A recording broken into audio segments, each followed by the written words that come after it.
Fit check. Anong tawag sa fit check mo? Ay, sa fit mo. Sa OOTD mo. Hindi mo alam yung OOTD? Outfit of the day. Charot-charot. Okay ba yan? Yeah.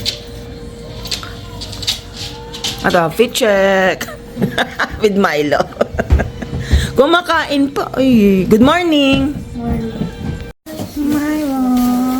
Good morning, Milo. Parang malungkot na naman yan ah. Hatid ko si na kuya, okay?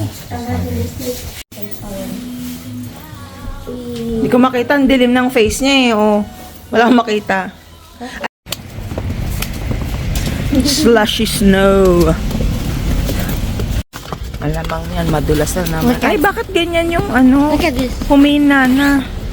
Yung lights. What do you mean? Oh, di ba ano mo? Hindi siya. A few moments later. Ayan, tignan ninyo naman yung paligid. Mas lushy siya. Kaya medyo medyo madulas mag-drive kasi nga slushy. Yung bus nga, buti hindi ko siya katabi. So, yung bus na ATS at saka yung school bus magkatabi. Four-way stop lang to nakastop silang pares. Nung aandar na medyo gumanon yung bus. Kung masyado kang malapit, mababangga ka talaga. Kaya distance amigo at saka yun nga, talagang drive according to weather. Kasi alam mo minsan, naalala ko last time syempre mga bata pa sila. Yung residential area kasi talaga bihira yan. Ay, kumbaga, hindi siya yung priority na i-clear ng snow. Usually, highway yung inuuna, diba? Di, papasok sila ng umaga, Di, hindi pa na-clear yung snow. Yung dahan-dahan mo ng ganon, naliliko ka, kasi hindi ka pwedeng liliko basta ng ganon. Abay, talagang gumanon ka, yung mga bata, tuwan-tuwa. Ako, takot. Pero naman, buti hindi kami nag-360, pero nakakagulat talaga siya. Bigla ka na lang gaganon. Talagang titimplahin mo yung pagdadrive mo. Dito lang naman ako natuto mag-drive sa Canada. Tapos, diba, yung winter pa, snow. Maano pa kasi nung nakuha ko yung lisensya ko, April pa. April yon. So, pa spring, pero meron pang mga snow. So, na-practice ako kahit pa paano. Kaya lang, takot akong kumaliwa nung time na, yung first time ko na nagda-drive sa snow. Kasi nga, ewan ko, iba yung pakiramdam.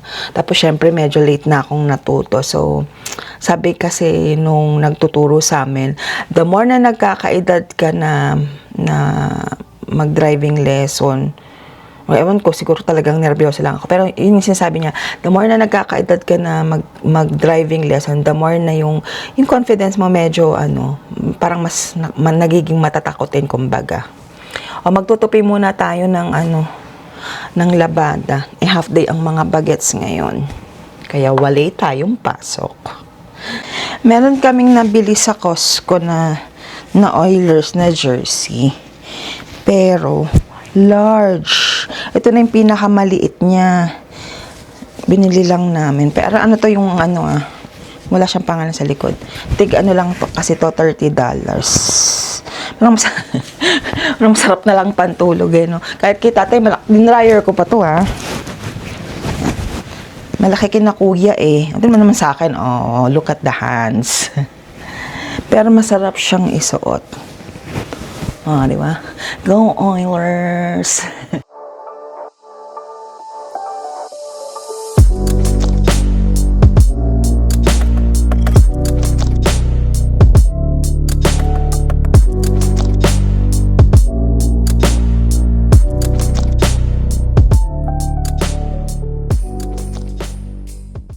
Ayan. Hindi ko pala na isama tong camera sa taas. Anyway, nakapaglinis na tayo sa taas, nakapag-vacuum na.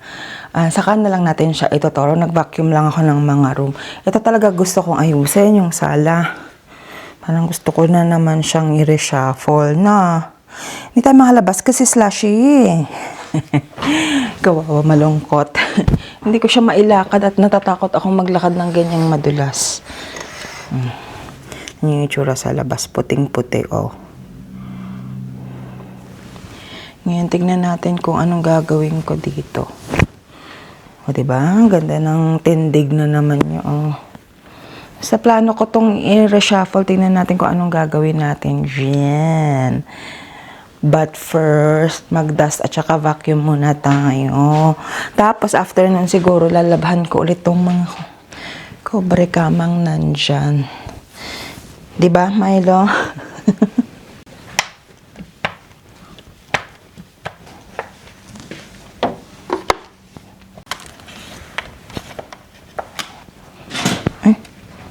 Gulot man yan. Kasi bakit nilagay dito nung telos yung gumawa nito eh. Bakit niya nilagyan ng sa may vent? Dapat hindi dito eh. Pare ayaw niyang bumalik.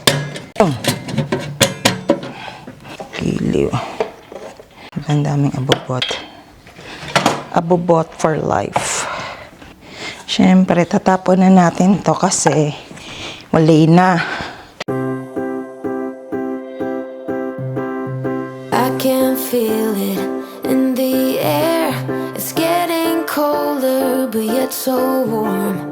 Before we know it, it's Christmas Eve. Christmas Eve. This year, I'ma give me something special. Doesn't cost a dime, but it's precious. Hopes that I won't forget it, then I won't forgive him, no. Been thinking about you and me. Another kind of chemistry.